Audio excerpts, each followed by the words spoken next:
So Okay, shall we? Yeah, so our first talk is on the hero's journey. So if you guys are familiar with that at all or not, so the hero's journey is a concept that a gentleman named Joseph Campbell came up with. Basically, he made a framework to describe most myths that we have in our cultures and societies and religions that would take you on the hero's journey of, say a certain myth like Hercules would be a good one, or, stories we have of like Superman in modern times, and how that character comes to be and their journey to the end of their story. And Joseph Campbell did this work noticing, studying different religions and different myths in different cultures, that they all follow a similar path, and then he found the similarities in all of them, and then he's able to build this framework to say, okay, this is the hero's journey. Like, why do all these myths and stories stand the test of time? Why are they able to be passed down generation after generation? Why are the best novels and the best movies all follow this one path? And then he breaks it down. So the first piece in the hero's journey is the ordinary world. So that's where your hero, or to make it more real for you guys, this is where we all are at right now, for you two in particular, is you guys started out in the ordinary world. You have your lives outside of here, you're working, your bills, family, relationships, and then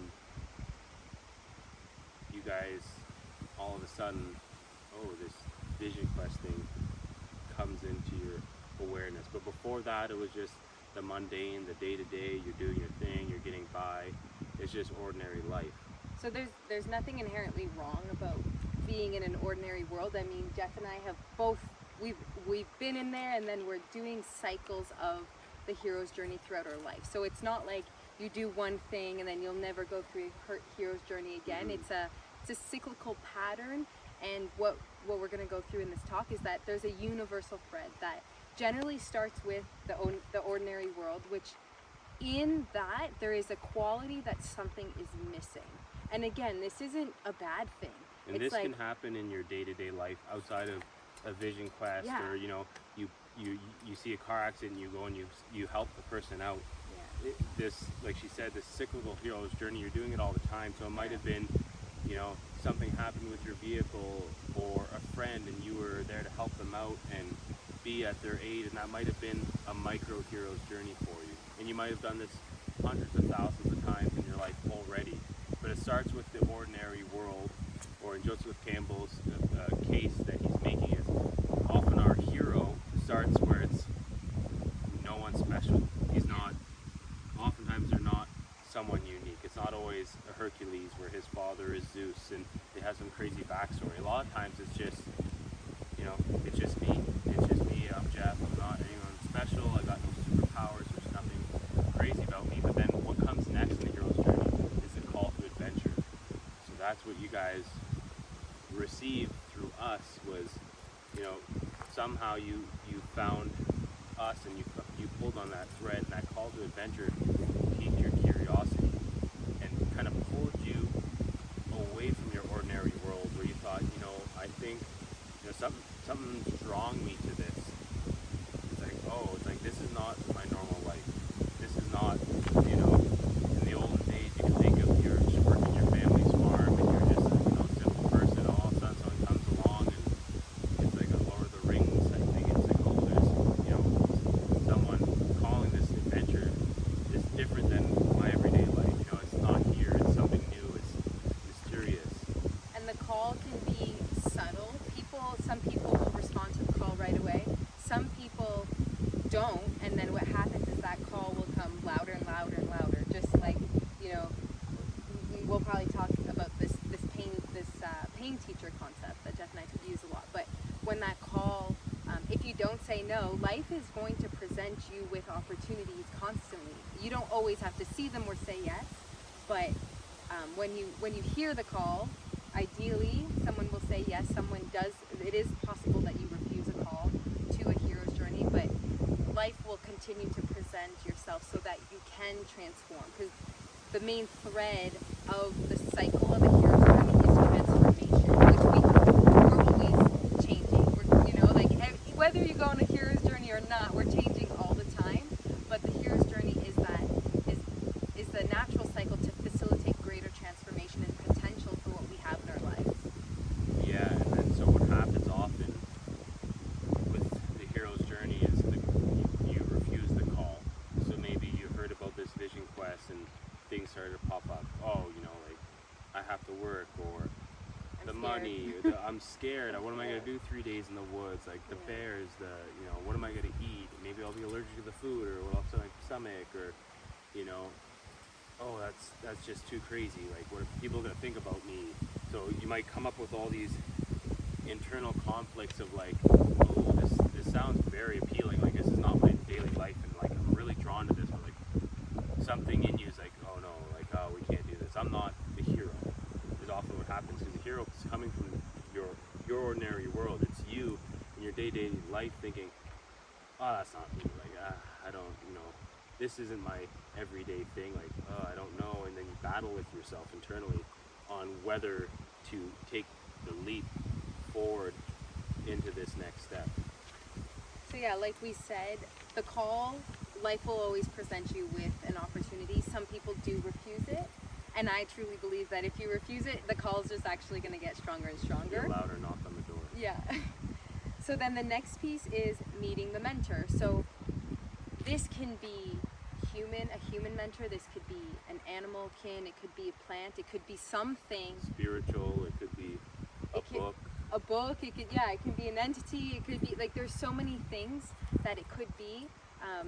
But there are people or places or animals or, you know, spirits who come to you while you're on this hero's journey to facilitate mentorship. They are a guide. And in the hero's journey, they're often, it's almost mystical. yeah. So you might have a friend or a mentor in your life who's like, kind of gave you the push where, you know, you're like, oh, yeah, I thought about doing it. Yes, go do it. Like, or they tell you about their transformative experience. There's something in Joseph Campbell's model. It's often magical. So, you know, if we want to base ourselves in reality, we want to say, okay, let's not be woo-woo. You know, it could just be the feeling you got when, you know, you see the vision quest. You're like, I don't know, and I refuse to call. But then, okay, I'm doing it, and then something comes up that kind of just, you don't know how, but it just pushed you. Whether it's on a soul level or physically, a friend said, like, you got to go do it. Like, this is completely for you. Or, you know, maybe the person there's not a friend, maybe they're a frenemy, and they're like, no, like, you shouldn't do that. And you're like, okay, that's my answer to this thing. It's like, if you were saying no, okay, it's a yes. But it's something that it's magical, for lack of a better word. Yeah, and the mentorship piece is someone or something or an experience that's guiding you to your own insight, right? Supporting you on a journey, to build you confidence to keep going, which kind of leads to the next piece, which, you know, Joseph Campbell calls crossing the threshold. So with this experience, the Vision Quest, we will actually build a physical threshold that you will enter and leave to really mark your quest and this specific rite of passage.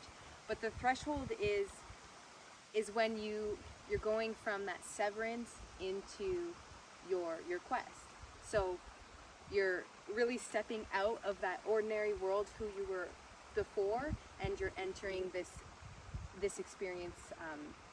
And you're not turning back. And yeah, you're not. Yeah, you can't turn back. This threshold, whether it's physical or spiritual or mental, you've wholeheartedly given yourself into, okay, like, I'm about to walk this path. It's marking your commitment, I think. And it's you know, marking your full yes. If we think of a miniature one, it could have been when you guys made the payment.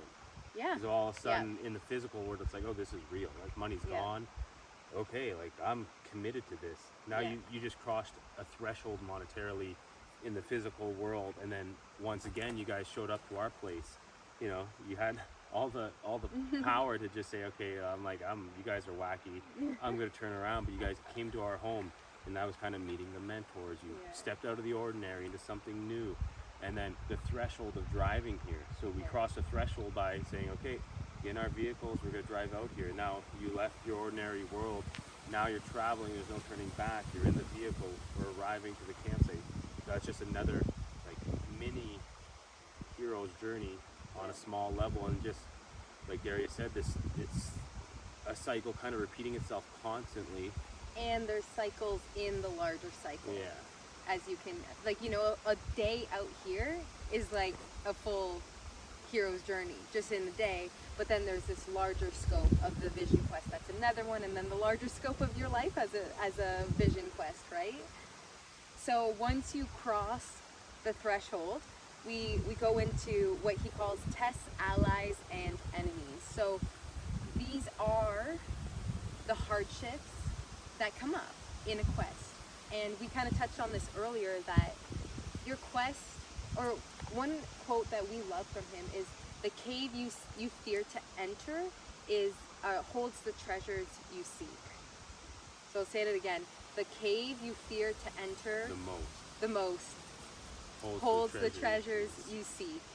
And I think that is part of the vision quest. It won't always be easy. Everyone is going to have their own tests, allies, enemies. They're going to show up in such weird ways, like, and I think we want to be open to the hardships, because that is actually where the transformation comes. Like I mentioned, if you were on a beach with like all the food in the world and all your comforts, you wouldn't have the transformation. So it's so key. And I think that's actually where people fear that. People fear the discomfort, but if you don't go there, then you'll never have the transformation. So, and your allies could be nature, could be the weather, could be the enemies, could be that as well. Like just yesterday with the heat, that was a test. That was an enemy. You know, that was a miniature hero's journey on your part. Just coming into it, it's like, oh wow, like, you know, the sun is here to test me. The heat's here to test me, and then, you know, something that would normally be an ally turned an enemy. In the form of the sun and the heat and the humidity and all these things, but you know, you went through that, and that you crossed the threshold once again, and like all these little mini pieces played itself out. And you know, it might be we've had examples of people on their quests with, say, bugs, and we've heard this story many times. I've had this happen to me many times in my life. Is you're out on an experience like this, or maybe you're just hiking on your own with your family, friends, whatever, and you know, the bugs are just getting to you. And eventually you're just like, I'm done. I'm surrendering. Have at it. And in this story, the participant actually was so frustrated, he stripped himself naked, went outside his tent, and he was like, I'm just going to let them bite me. And guess what? I get chills sharing the story because it's so great. So he strips himself from all his clothes. He sits outside his tent naked, and the bugs didn't, or no mosquito came to him. And then one came to him, landed on his knee. And he was watching it, and he's like, oh, I knew there was going to be one. And he watched this mosquito, and the mosquito never bit him. And, you know, this was... metaphorically, like physical, spiritual, you know, he stripped himself down. He said that was a test for him. That was an enemy. Like, oh, the bugs are just getting to me. And he knew that would be a factor going into it. And then he just, like, intuitive, and we talked about it, you know, like, this is kind of what you can deal with on your quest, and, you know, what challenges might come up. He just knew in his heart, like, this is what I have to do. I just need to be like, I'm not going to fear it. I'm not going to let it hold me back. I'm going to, like, embody this experience the best I can, get the most out of it. And he, like, literally stripped himself on so many different levels and went out there and faced it.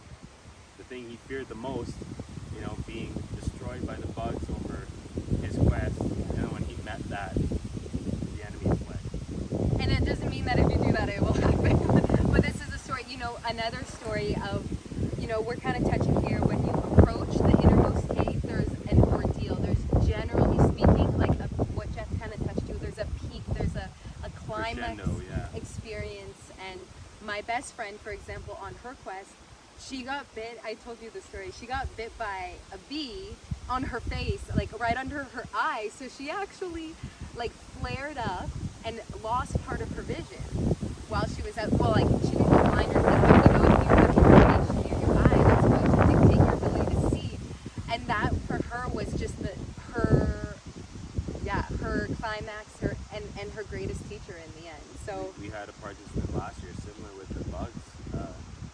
something come up with her location, and then fear arose, and then she ended up changing locations, and then, you know, all these ups and downs happened, all these tests, and, you know, things from her past and emotion, everything was just a whirlwind. And then when it settled down, she got to her new spot, and she was, okay, like, I've got, you know, 2 days left here, I'm not going to waste it. And she got to that spot, and same thing with the bug, she said, screw it, I'm going to sit outside my tent, I'm going to enjoy myself. And she'll lay down, surrender, and when she did that, I think it was 2 butterflies came and landed on her, and that was the only bugs that bothered her. And she said they stayed there, and you know, gives me chills a bit right now. But she said it was like an overall just flushed with like almost a religious experience, because she said like she didn't know what she was seeking on her journey, but when that happened, she knew that was supposed to be part of it, or that there was something in there that she's going to pull out of later on. And then we'll kind of get to that as we go through. And so I think a big thread in all this as well is that we want to go into this experience not from the place of being a victim. So one of my teachers says, like, life happens for you, not to you. And if you remember that, whatever you experience is a gift and is a teacher, even if it's hard, right? Life is happening for us, no matter what situation we find ourselves in. If you're in a victim state of consciousness, you're going to be like, this is happening to me, and it's going to bring you down, right? And you're going to find the meaning of why you're the victim. Exactly. Whereas if you're acting in the hero role and you're empowered, no matter what happens to you or your ancestors or anything, you're going to see the positive in that. Yeah. You know, maybe your ancestors were oppressed, and that gave you the ability now to step forward and carry the torch and be like, yeah, like maybe this happened to them, but it's giving me the power now to act in courage and do all these other things. And the piece of the cave that you fear to enter holds the treasure you seek. When you guys leave here, your overarching hero's journey is going to be playing after this as well. So you might get insights, you might get an aha on this journey where you go like, oh wow, like this is what I need to do in this aspect of my life, but I really don't want to do that. Like, that really scares me. I'm afraid to do that. And you know, I think another piece here is being a clear conduit. So going into that cave with no expectations.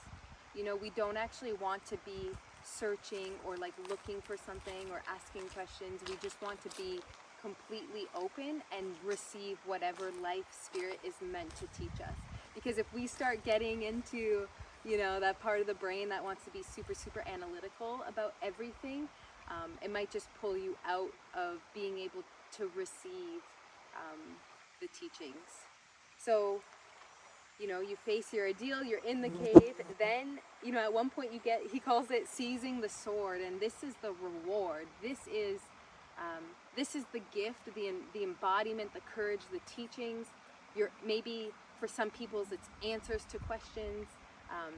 It could be a shift in your physiology, a shift in your psyche that you'll carry for the rest of your life. A shift in your values. You might figure out that, you know, like, the values I want to hold in my life, this is not part of it anymore. You know, like, this is going to be part of how I want to represent myself in the world. You know, like, I had one several years ago where I told myself, I am the person who lifts the spring water jug to pour it.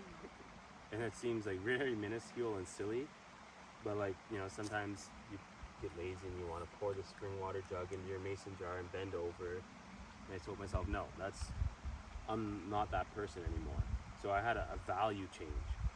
And it wasn't on a vision quest or anything like that. I just got certain insights, and I decided, you know, like, this is going to be a small step that I'm going to make in my life where every day I'm lifting that jug, so I'm forced to do this movement and lift something a little bit heavy. It's nothing major, it's not like it changed my life, but maybe it did in a miniature way. But that was a sword in the sense where it's, okay, like, I found this thing, and now I'm going to change something about myself, and I'm going to almost name that I'm the person who does this. So that could be the sword. It could be something where you come away with, you know, my values have changed after this experience, and I'm no longer going to be, you know, the guy who makes the knock knock jokes, or I'm not going to be, you know, the person who runs to my friend's side as soon as they need help emotionally. You know, it could be at anything. But and it could also be a physical thing, like part of the hero's journey. You know, it could be a physical feat. It could be a gift that, like, it can be a physical thing, and it can also be intangible. It all depends on the journey itself. So then we shift into the road back, right? We're not, to complete the cycle, you're not always in the cave. You get there's the reward, there's the gift, and then we get to come back. And this is, you know, I think actually in our culture, this is what lacks the most, is being received by a community and your friends and family, because a lot of people won't understand this experience, right? You might not even be able to share it with everyone. They might not be receptive to hearing your stories because they might just be totally freaked out or whatever. Often the road back, you're attacked by enemies, or you're pursued by enemies, is what Joseph Campbell would say. So maybe that's, you know, on the way back, your thoughts are just getting at you, like, oh, did that really happen to me? Or like, was that actually meaningful? Am I just making things up in my head? Or maybe it's to get back to your friends and family, and they're like, oh, that's stupid. Why'd you do that? Or, you know, oh, like the sword that you found, that's dumb. You know, like that could be something just like that, like ridicule from the people closest to you, or the people that you hold value with. It's, you know, you're still in the pursuit at that time on the road back from the cave. Yeah, so just, and remembering when you're coming home, you are coming home with that gift.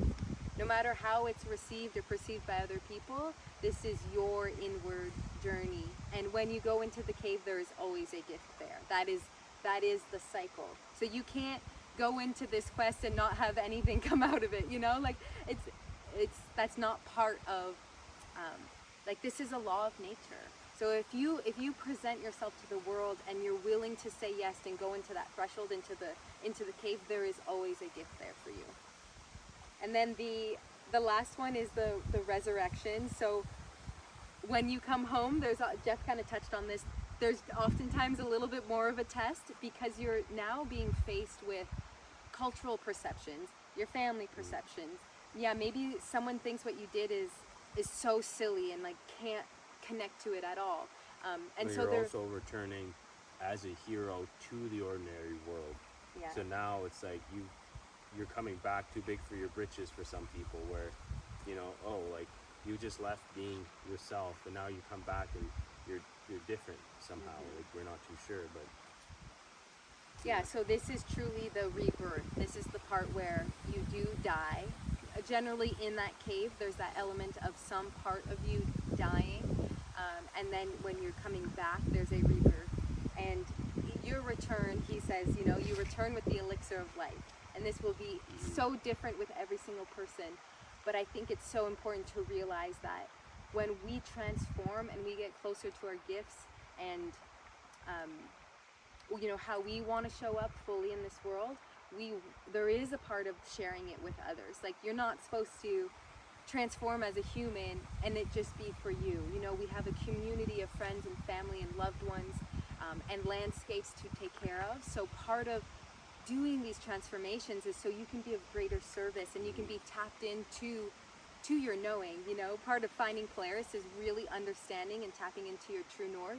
So you have insight of where to go in life, and in the end, that's a gift that's far beyond just yourself, right? And in the myth framework, the returning with the elixir is, you know, you get insights from your quest and you're returning with those insights. And in a myth, it might be the hero returns with an elixir that cures the sick and dying person, or, you know, it's the weapon that drives the enemies off their lands, or, you know, it's the missing religious artifact that was stolen from their community. And it plays in so many different myths, but now you're returning with the answer. Well, you know, whatever that was. So on your quest, it might be an insight to, like, okay, this is I think my compass is pointing me toward here. You might not have the answers right away. You might not, you know, you might feel like, hey, I want to start a bakery. That's what came to me. This is my thing. It might not be that, like I'm not feeling my career or my job, or I didn't have like a true north on what I needed to do next, but like it's somewhere this way. And it might not be, the sword in hand to drive the enemies away, or the elixir to heal the wounded, or whatever. It might feel blurry at first, and that's a part of the vision quest. Is sometimes it's like a yes, or sometimes it's like, okay, but I don't know the details yet. And then over a year, things might just unfold. Someone might be saying something, you just see a sign on the highway, and you're like, oh, my vision quest, this, and then all of it, all the little strings come together. You're like, oh, okay, like now your arrow, you can see your arrow and where it's pointing. So sometimes it doesn't always unfold on your quest. Sometimes it takes going back to your ordinary world. Someone says something, it triggers something, or you're just driving and you're like thinking of whatever, traffic, the radio songs, poof, like something pops in your head, like, oh, this happened on the quest, this just happened right now, I was thinking this thought, and all of them all come together. So sometimes it is a like glaring smack in the face, and then sometimes it's just a breadcrumb trail that you're leaving for yourself in the future. And so rites of passage, sadly, are not super common in our culture, or in the dominant culture, I would say, in North America. And so what happens is that people will find ways to naturally, because it's so, to me, it's a primal force to go through rites of passage. If you don't have that structure in your life, you'll be seeking for it. So how do people seek for it? Sometimes it's extreme sports, sometimes it's drugs, sometimes it's alcohol, sometimes it's overworking themselves. It could be, I don't know, anything that's like a massive test, because it's so primal that we created ourselves. So so I would say Joseph Campbell just looked at the natural world and these myths, and like I said, he made a framework, but it's happening all the time. So our society will choose rites of passage unconsciously to fill this natural void in a normal world, society, culture. So something like buying a house, now that's become a rite of passage in our community. Or having a baby, getting your driver's license, because now, instead of going out on a vision quest or some type of physical ordeal where you might be challenged to hunt an animal or come back with a spirit animal, that's been replaced with like, okay, you're 17, go get your driver's license. Oh, you got your driver's license, congratulations, you're a big girl now.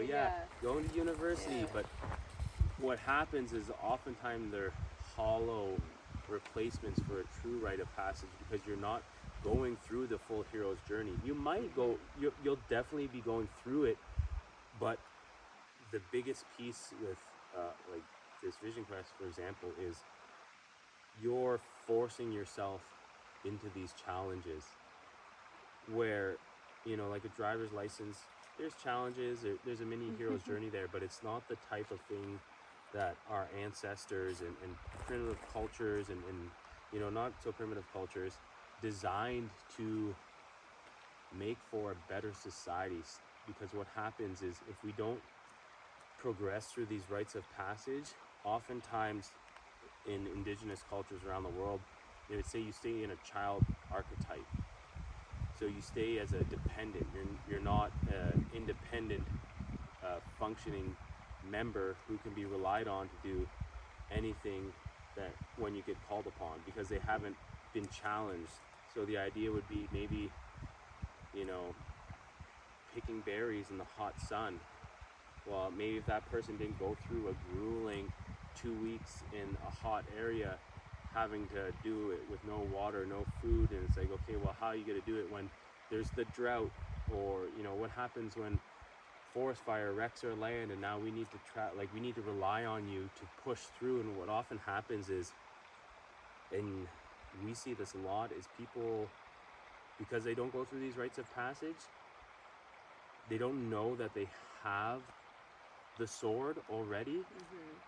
Like the cave is metaphorical, it's physical, but you have all this stuff inside of you already.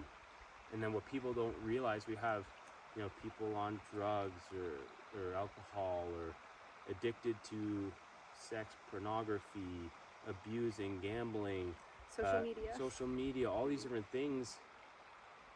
And they don't, because they don't have purpose, they don't have a true north, they don't have a compass. They didn't go through this thing that told them, oh, okay, you know, like, I am this person, I am this, I bring this to the tribe, I bring this to my family, my friends. It could be like, the example, I'm the bread person, I'm the baker, I bring this to my community. Like, you need this, I got you.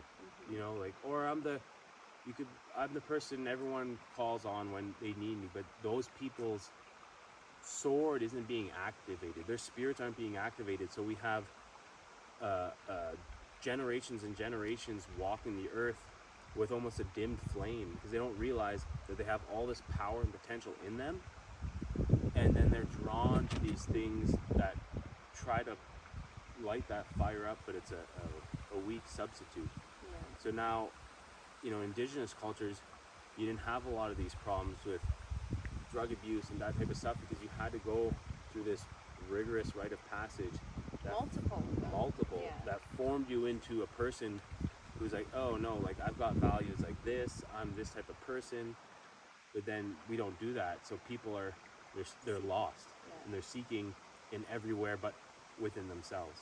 And I think going back to that victim mindset, what Jeff just touched on, is that you know, every single person is already complete. Like, you have all the answers within yourself. You have, you know, we're not trying to fix who we are, right? Like, you are perfect, you are whole already.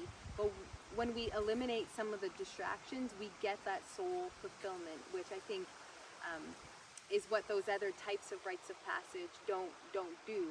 So an example in my life, so when I went to university for environmental science because I loved nature, and I was not content for many reasons in that sphere of learning and everything. So I put myself in my own rite of passage, where I hiked the Pacific Crest Trail. So I hiked from the Mexican border all the way to British Columbia in about 6 months with only a backpack, like through the mountains. And yeah, I went, that was a massive hero's journey. And at the time I didn't even know what I was doing, but I knew I was so not content with where my life path was going, and I needed to do something to just shift it up. So at the end of that walk, my whole direction of my life changed. And there's so many different ways to put yourself in a rite of passage. It can be structured like something like this, or it can be unstructured like what I just shared. Yeah, like, so an example for me. Wait, maybe, and just saying that, like, we are not infallible either, you know, like, No. Jeff and we're on our hero's journey too, you know. There's no, like, we know everything. It's like we go through our own cycles. We've gone through our own cycles of journeys ourselves. We've both been on our quests separately, and we found ourselves here in this we in may this be setting. mentors in your story, but our story arc as well has a hero's journey. Yeah. So imagine you guys notice I have a large scar. So I had cancer as a young baby and had a kidney removed. So I was, you know, told not to play sports and not to do this, and you'll likely get cancer again one day. And then, so I was around 19, and I was having checkups in Sudbury at the cancer center, and I was looking at stuff on the internet and come by some stuff talking about natural cancer cures, and it fascinated me. I lost a grandparent to cancer. My mom had cancer. I have aunts, uncles who passed away from cancer. A lot of cancer in my circle, and then I was starting to open myself up to other possibilities besides, you know, the food pyramid and Health Canada suggestions. And the doctor said, you know, your blood pressure's high, we're going to put you on blood pressure medication.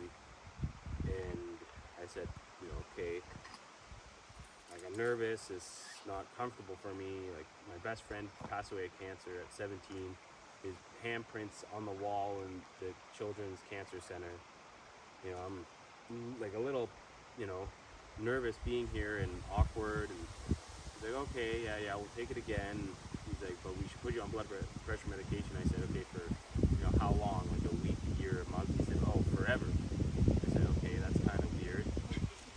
And then that kind of, I was already on a journey, but that just spiraled me into a natural health journey where I empowered myself to leave the mainstream medical world behind, and I said, okay, you know, if I'm not going to rely on doctors and pharmacies and all this stuff, I have to empower myself and educate myself to be that person. So I need to be responsible for myself. So that was like a miniature hero's journey for me, to say, okay, like, if I don't want what he's offering or agree with that, well, I now need to become the chief medical person in my own life. And that's just, you know, a small example in a different situation than Dariya's. You know, your other examples? Well, yeah, maybe one or two, and then we can open it up for questions.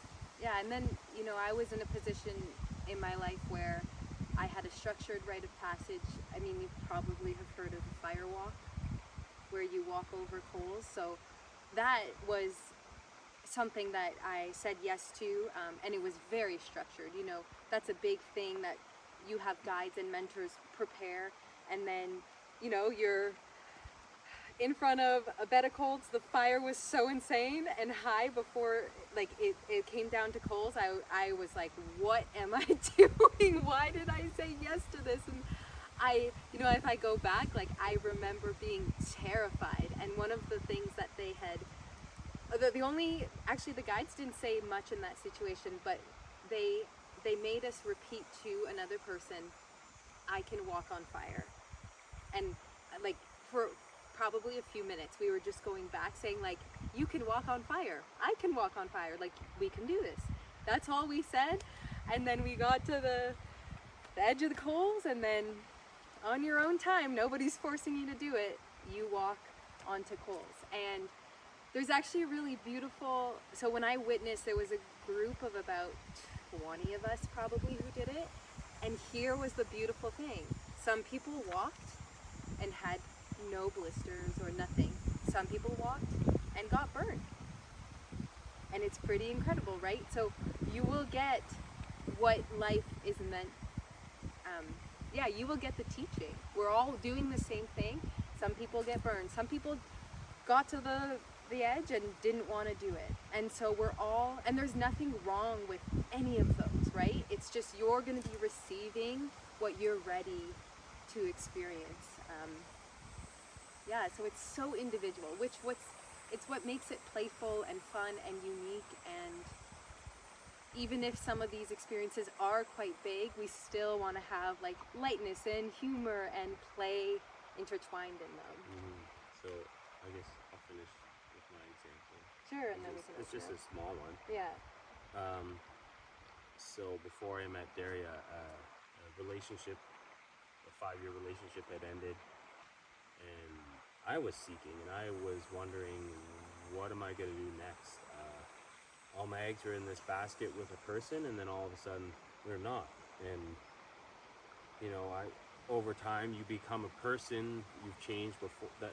You know, you weren't that person when you met them, and now you're this whole new person with all the experiences that you've had. And I was kind of like, oh, okay, like, there's a couple threads that felt good. My job, my health, you know, sports, that type of stuff. Felt like that was in the right place, but I didn't have my compass of where I wanted to go next from moving away from this relationship. So what I would do in that time after the relationship is I would almost purposely put myself into rites of passages. So I would go and say, okay, I'm just gonna go hike today into the wilderness, no plan, no commitment. I'm just gonna go open, and I do that fairly often where I'm just gonna, you know, go and rough it. And so this one time I knew that, okay, today's the day. Something I had in my heart for a long time was I wanted to spend a night alone in the wilderness, because I did outdoor red, I did camping trips, hiking, backpacking, but a lot of times it's with another person. I never had the experience of going out in the woods alone by myself. And it was also the middle of January, so something I wanted to do was camp outside in the winter without a tent or, you know, gear like that. So on a whim, it was a Saturday, I said, okay, like, I don't know what it is, but today I'm being called to, I'm just gonna grab the minimal stuff I need. I'm gonna drive to Killarney, and I'm gonna start there, and I'm just gonna hike until nighttime. I'm gonna find a spot, settle in, and I'm gonna sleep out there, and I'll come back the next day. And that's what I did. I created a miniature rite of passage for myself, where, you know, went out in my ski pants and my winter jacket, my backpack, no food, just a little bit of water. I ran out of water. I curled up on a rock because the bedding I made wasn't very thick.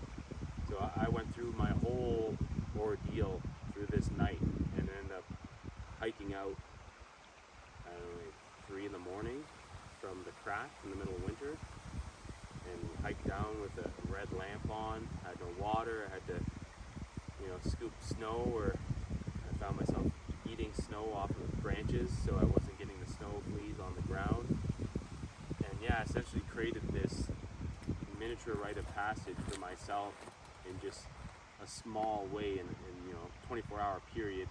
So it doesn't need to always be something like this. You guys can find yourselves creating your own rite of passage to maybe open yourself up as a conduit to, like, need some answers. Like, okay, like I need to push myself through this thing, because I need to come through the other side. I know there's a sword there, there's an elixir, I gotta go find it. So yeah, it doesn't always need to be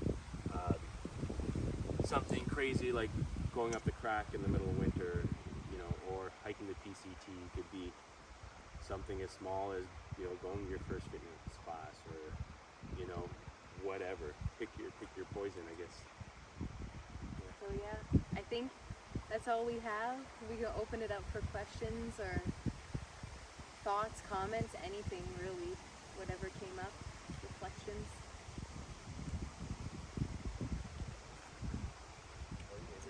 You can just sit on it and let it stew. Yeah. And let it see where it guides you on your quests. Mm-hmm. So, for the hero's journey, each part of it, there's in total 9. The sections, or like the, There's 12. Oh, really? I think, So your ordinary world, your call to adventure, your reluctance to go on the journey. here, let's, Um, so we can just, yeah, okay. refusal of the call. So your first is the ordinary world, that's your starting point. Then your call to adventure. Then your refusal to the call is the third one. If I'm going too fast, just let me know. You meet your mentor, that's 4. You cross the threshold, which is 5. Your test allies and enemies is 6. Then you approach the innermost cave is 7.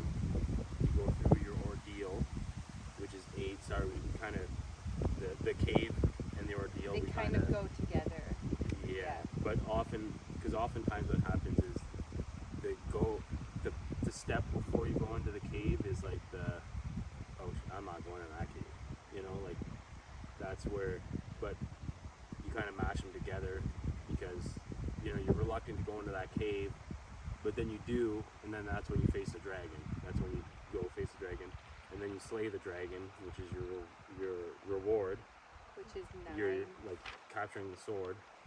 And then 10 is your road back, where, you know, you might have the sword, you might have slayed the dragon, but, you know, the armies are pursueth, and maybe you're fighting your own demons or whatever on the road back. Then your resurrection, which is like a final test.